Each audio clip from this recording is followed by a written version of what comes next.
different guest lecture at institutes in Salt Lake, and gosh, just out of sheer nagging insistence. I was a gospel doctrine teacher for like 4 years, and I love it. My background is in linguistics, historical linguistics, and so I want to talk about that today. My hope is that normally we spend more time sharing and like talking about what we're going to go into and just talking about the crunch, the mechanics of what's going on in our Come Follow Me text. But today I want to kick things off with some housekeeping and talk about how translations work. So let's do it. Okay. Imagine I want to translate something really super simple, like it's pizza. I'm going to translate it into Spanish. Well, any Spanish speakers? No? Okay.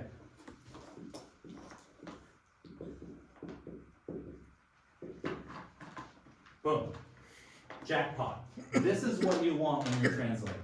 You want the thing from your origin language to be exactly the same grammatically as the thing from your target language. If you can just move it over and it totally fits, you can make a perfectly literal translation. But things get a little more complicated once you start saying, I want pizza. Yo quiero pizza. Very good. Because I know the Taco Bell commercial. Yeah. No, that's great. It's a great example. Because, again, the features we have in our origin language are exactly the same as the features in the target language. In fact, Spanish is a little more sophisticated in this way because we don't technically need the yo, because the verb is the kind of want that only yo can do.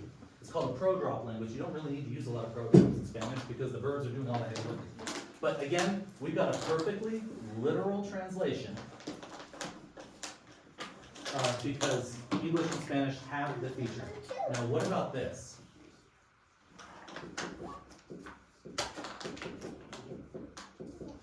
I like pizza. Now we run into a problem because Spanish doesn't have anything like this. In Spanish, you have to say, stop moving. That gave me such seasickness. Oh my gosh. That's a cue.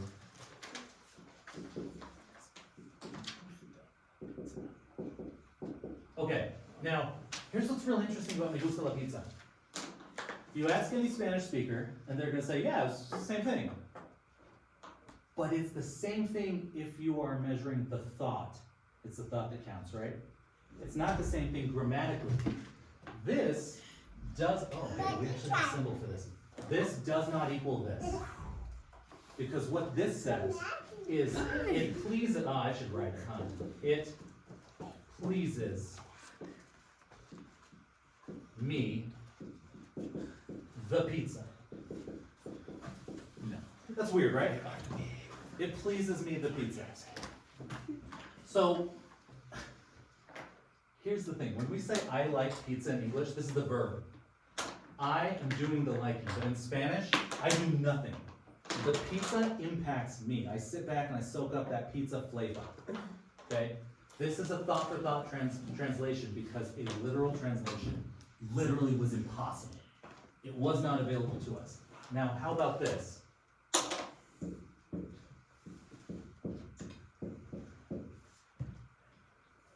How would you spell hankering? Is there an I? I'm hankering for some pizza.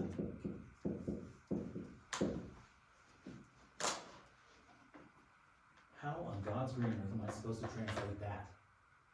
Spanish doesn't have hankering. English shouldn't have hankering. That's nonsense. I would have to then, so literal translation, out the window, not an option. I would have to come up with some kind of thought-for-thought translation that is equally bizarre. Because the idea is you also want to convey the sense, right? If I like pizza and Me Gusta La Pizza, they're grammatically different, but the vibe is the same. I need something that has this vibe. And there is such a thing in Spanish. You'd say, me dan ganas de comer pizza. Literally, they give me gains to eat pizza. That sounds insane. It sounds about as insane as I'm hankering for pizza. So here's the thing. Literal translation is not the gold standard. If the purpose is get people to understand what you're saying from one language to another, you have a lot of tools at your disposal. But they exist on a continuum from word for word, very literal, it's pizza, to thought for thought. Oh my gosh, these are so sensitive. When I was a teacher at Salt Lake Community College, it took 2 hands to drag the whiteboard, and it made a horrible grinding sound.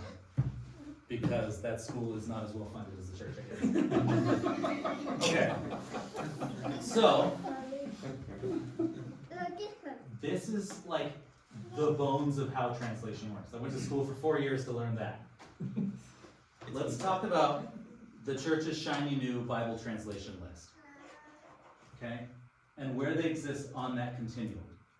If you've seen the list, we have most of the things on here, but I want to sort of plot them out so you can see sort of what's going on. If you have grown up like me on the King James, you're either a Mormon or homeschool kid, and the thing about King James is that it is real literal. Like, it's painfully literal. There's a section in 1 Samuel where we learn about young Samuel's jobs as a servant in the tabernacle. It says that he went to the priest's seething pot while the meat yet seethed, and removed meat with a meat hook of 3 teeth. He went to a boiling pot with a fork and got some meat. King James wants to go literal. Now, side note, we talk about King James as being like a 400-year-old translation using 400-year-old resources. And I get a rap sometimes for not appreciating the King James, or not making it apparent how much I appreciate the King Cha. I love the King James, for a bunch of reasons I will explain in a minute. But that thing is a dinosaur. Okay, it was made using 400-year-old resources. It's actually a revision of a revision of a revision of a revision. When it hit the shelves, people complained that the language was already outdated. It was 1416? It sounded like everyone's grandpa already? Okay. King James is really literal because the stuff it is based on is really literal. And there's also this question of sources. That was the 4th number line. Okay. Okay.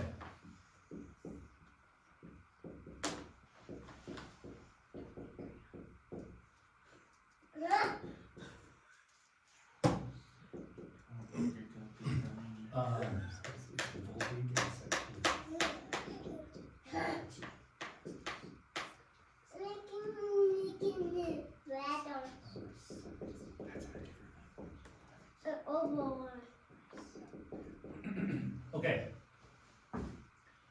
After you've decided how you're going to translate something, actually maybe before you've decided how you're going to translate something, literal or figurative, you should really decide what you're translating. So for the Bible, we have a bunch of ancient manuscripts. Shout out to the elder statesman in this game, the Vulgate, the Latin Vulgate. It's a really old Latin manuscript, and the Catholics own it, and the King James game is like, it's good enough for them. And so it's just a complete biblical manuscript, and there's not a lot of reason to change it. Same thing with the Greek Septuagint. Eastern Orthodox guys, this is their deal. They own it, they're not going to tweak it, they're not going to mess with it. Western scholars like to compare these two and find funny stuff going on that we'll talk about later. King James is actually based on Textus Receptus. So there's this medieval monk named Erasmus that goes, hey, how come all the oldest texts of the Bible are only in Latin and Greek? Shouldn't some of this stuff exist in other languages? So he goes down to his local library, which I think is in like Geneva or something, and he finds all the old Hebrew and Aramaic manuscripts he can find, and then pieces them together into a new Greek translation that he has completely Frankensteined out of literally what he found at the library. And nobody had ever seen anything like that before. That's what the King James, that's what ends up in the hands of William Tyndale. You remember William Tyndale tried to translate a Bible, and then the King of England got mad at him and burned him at the stake? Okay, that's the Bible that becomes the King James Bible. It's dripping with irony. It's based on this. Was it King James who killed him, or was it a different? No, it was his grandfather, I think. Okay. It's literally 2 generations later. Yeah, no, it's this weird thing because King James only needed a Bible because those pesky Puritans had their own Bible. And it was like the Puritan Bible was called the Geneva Bible, was really anti-monarchic. Like, kings are bad. Period. End of discussion. And so King James can't have that going around when he's trying to wage witch hunts. That's his other side project. I'll tell you about that later. Anyway, Textus Receptus, his guys basically copy-paste William Tyndale's Bible. That's been edited into something called the Bishop's Bible. It becomes the Great Bible, and then gets copy-pasted into the King James Bible. There's an 80% pass rate. If Tyndale said it, the King James translators will uncritically just slap it in. Which means, if Tyndale made a mistake, it's in the King James Bible. Then there's critical edition. This is new. This is the hotness. This is where you take all of the ancient manuscripts that we found in the last 500 years and compare them. And then plot the changes. So this is a great example. We were just telling missionaries about this. The story of the woman taken in adultery. Somebody who uses one of these doesn't know that that story wasn't originally at the end of John. Somebody who's using this edition watched it show up in John and then goes back 100 years to the edition where it's in the margins of John, and then goes back 200 years where it's actually in Matthew, and then goes back 200 years where that story doesn't exist. Mommy. And so people who use this can track those changes, not just stuff going missing, but stuff getting added to the Bible. Okay. How much of the Dead Sea Scrolls impacted? Changed the game. Because the thing is, up to this point, the oldest thing we had in Hebrew was called the Stuttgart manuscript. It is the oldest complete Hebrew manuscript, and it comes from the 1100s. The problem is, it's the 1100s. You could make the case until the 40s that those medieval monks made up the whole Bible. There wasn't anything older than that. The Dead Sea Scrolls pushed that timeline back 1,000 years and provided something that's actually really similar to what the Stuttgart has. So now, not only do we have a confirmation that that's the story, we have it going back way earlier than anybody thought was possible. Older than the Septuagint, older than the Vulgate. This is old stuff. So the Dead Sea Scrolls changed the game. And they also brought us a bunch of really interesting stuff about how the ancient world worked. The Isaiah scroll in the Dead Sea Scrolls is famously complete. But if I'm being honest, my favorite Dead Sea Scroll, nobody asked this, but it's the treasure map written on copper plates. Okay. Now, the next question comes up. Which Indiana Jones? Why are you translating? Yeah, go full Indiana Jones on it. Absolutely. They haven't found anything. They found a bunch of people who will overcharge you to go sit in the Dead Sea. Okay. There are also theologies. Okay? Theology is something in our faith tradition that we don't really talk about because, according to Joseph Smith, history, all the other churches, their creeds are an abomination and they're all wrong together. Not a fan of the wording there. We should be aware of how theology works. Theology is the philosophy of the stuff you believe. We have, in our tradition, a dispensationalist philosophy. Mainstream Christianity has not thought that was cool in a real long time, but we're burning that torch for it. There are different kinds of theology, and they fall into this spectrum from conservative theology. This is not political conservative, this is conservative theology. These guys believe in 100% the inerrancy, there are no mistakes in the Bible, the infallibility, you can't make a mistake in the Bible, the authority of it as being everything God ever said to humanity, and they believe in the Trinity, which I feel like comes out of left field because that's real Catholic and that's not what these guys are usually about. Then, you have, at the other end of the spectrum, you have liberal theology. These guys are all about respecting this as a text, like from history, but believing it should be applied with modern knowledge and ethics and reason and experience. They put bounds on the authority of the Bible. I'm not going to stand here and tell you there's like a right or a wrong. I'm just saying that we believe the Bible will be the Word of God as far as it's translated correctly. Ain't that? Okay. And then, okay, this is the least fun part. Why would somebody want to translate a Bible?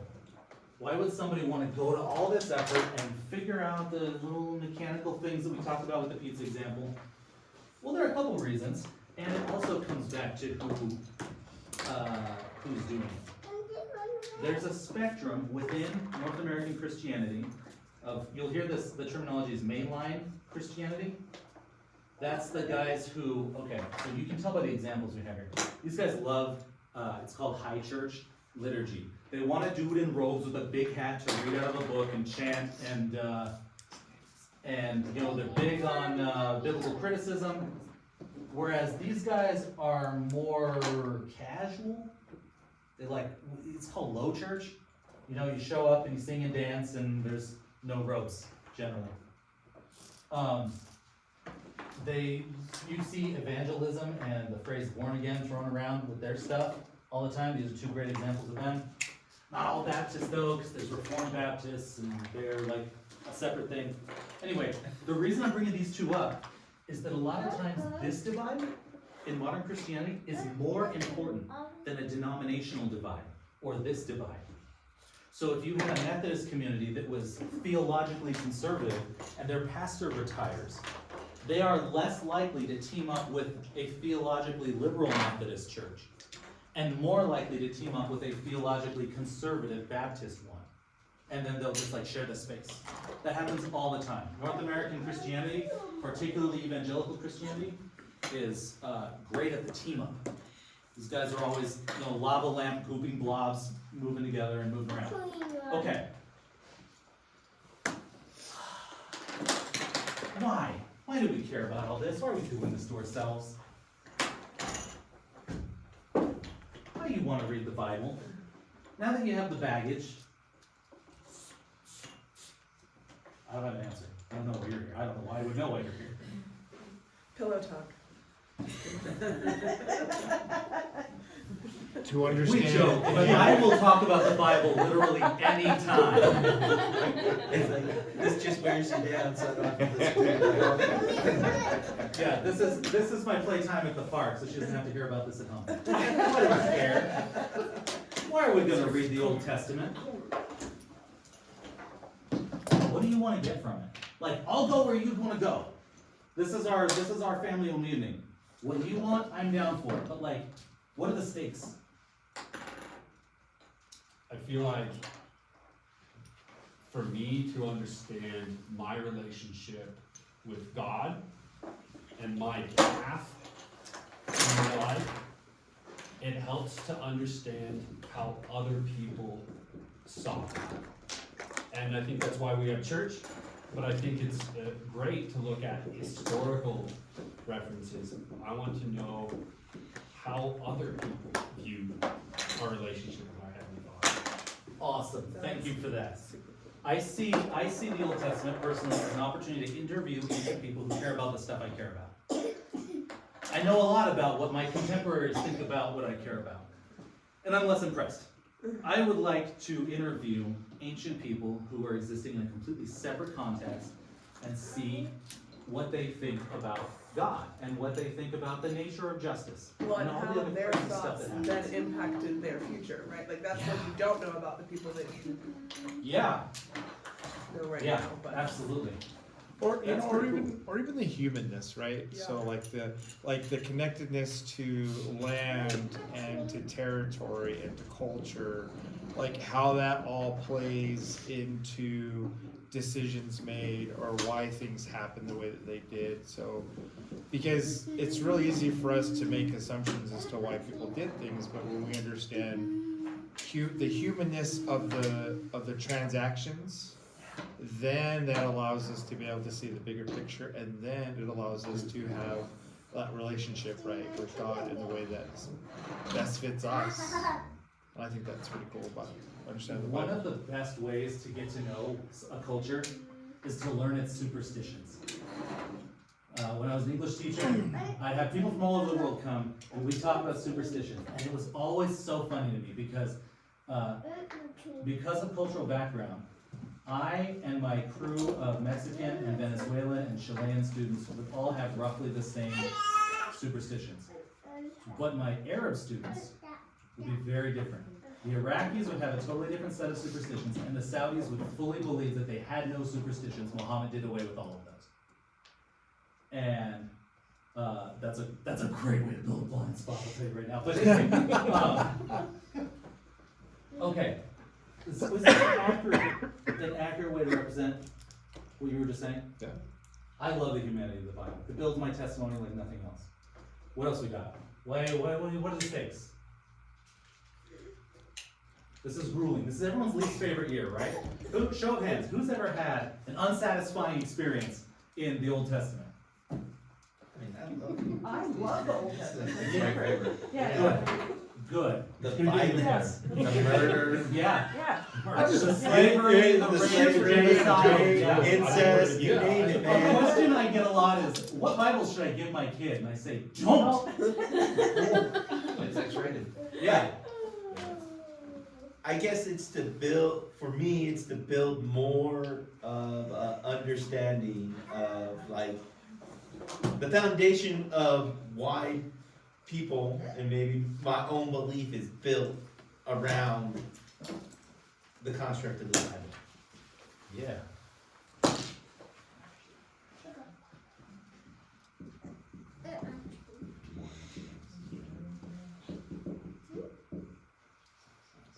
I guess the biblical foundation, because the Old Testament is the foundation of everything built on it, right? Yeah.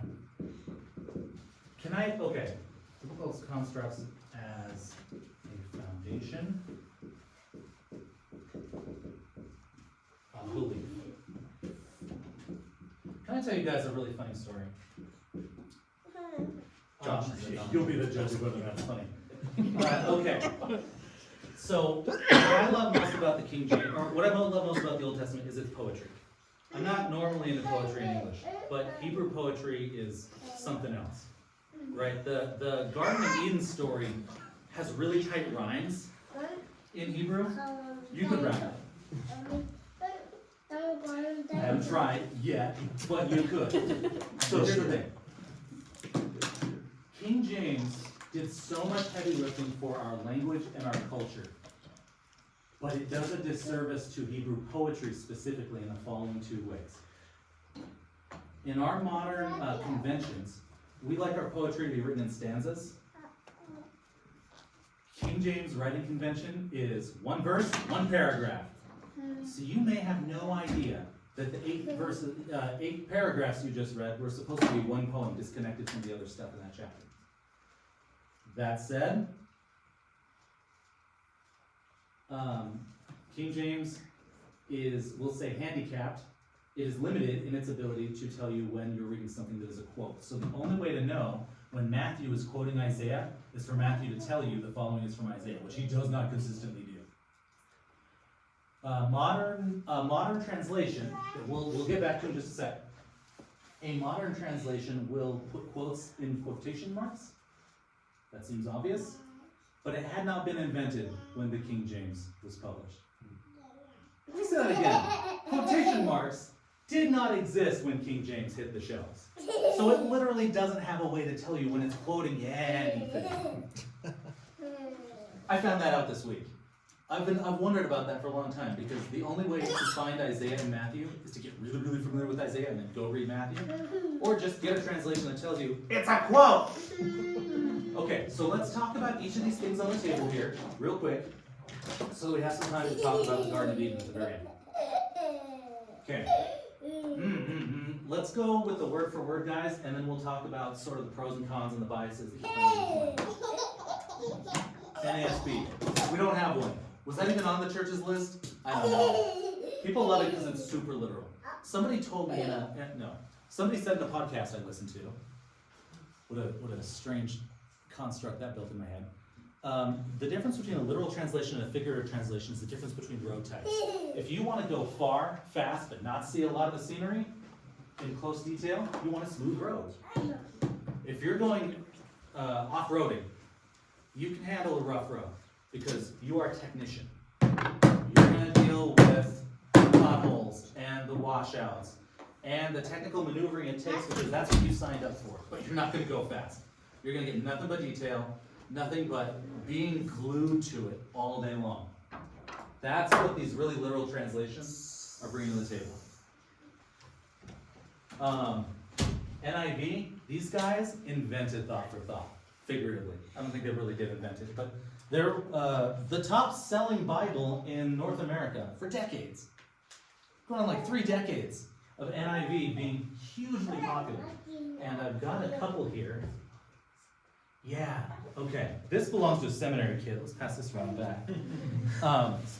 Yeah, but these seminary kids have great taste. There's also, the church put this out. This is like brand new. This just dropped like in the last year or so. It's like the one that's supposed to be for kids or people who don't speak English. Cool. This is my NIV. The only one I could scrounge is half English, half Arabic. So you literally have to read that way. You have to turn your pages in the wrong. You guys take a look at that. That's a good time. NLT is super thought for thought, to the point where other like Christian groups will give them a lot of trouble for fudging stuff. I don't have a full NLT. I only have a little NLT New Testament. If you wanna test drive that. Talking about the biases that may exist in a translation. No, wait, I never talked about my favorite one. My bias. NRSV. On that list, the church's list, NRSV is a great choice. It is a modern Bible in every sense.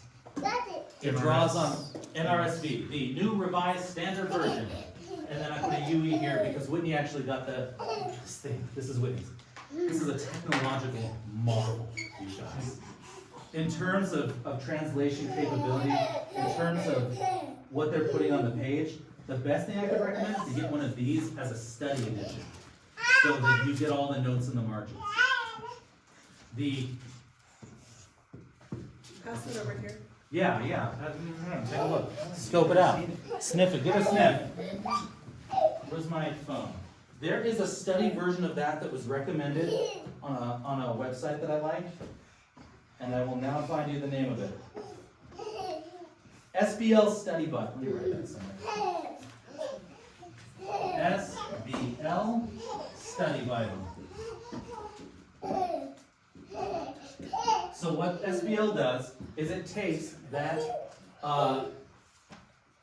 NRSVUE, that is a middle of the road. Oh, I erased the thing. It's critical text. Okay, they're drawing from the broadest possible spectrum of manuscripts. And then the SBL version takes that text and then puts all of the historical and geographical and cultural notes, almost some archaeology stuff, in the margins. That's a really, really great one. We talked about theological leanings. This gang is like, these guys are a gang together. Here's the funny thing. Okay. These two, there's always beef. Okay? Because NIV likes to do very interesting stuff like not gender stuff that doesn't need to be gendered. So for example, Paul will always say brethren. He'll start stuff out by saying brethren. Brethren's a really gendered term in English. It would be weird if I stood at a pulpit and said brethren and then only talked to the women in the room, right? I would need to say sisters. That's not a weird thing to do in Greek, okay? That's not a weird thing to do in Greek because the word that is translated as brethren from the Greek is really more like y'all. They use it the way we use y'all. So NIV will just get rid of that, or they'll say brothers and sisters, or they'll get rid of that and they'll say children, or something like that. Whereas ESV swings hard the other way, and just genders everything. Your mileage may vary. Now CSB, I have a soft spot in my heart for CSB. Where's my CSB? This is my CSB. This is such a great Bible, and I'll tell you why. One, I bought it in a Bass Pro Shop. Two, you ever meet, this thing came from Hobby Lobby straight up. Okay, you ever have friends where like these two friends are always fighting, but there's a third friend that is just delighted to tell you about their drama? That's what CSB is doing. Okay, so ESV will translate one way, so here's an example. At the end of the book of Romans, Paul addresses a woman named Phoebe as Deacon Phoebe. The word there is diakonos Phoebe. These guys will write Deacon Phoebe. These guys will downgrade Phoebe to Servant Phoebe. These guys will put their translation in the text and their translation in the footnotes. And I love getting two sides of the story on the same page. CSB is pretty slick, and you can't beat the price tag. I think it was $12. Okay. Yeah, not worried about this. Okay. They're all here, and we got the rest of the night to take a look at them. New King James, you might not feel comfortable leaving King James just yet. And a New King James is just great. If you look through the Bible list, the church's list of translations, there's like 5 King Jameses on there. Actually, let's talk about that.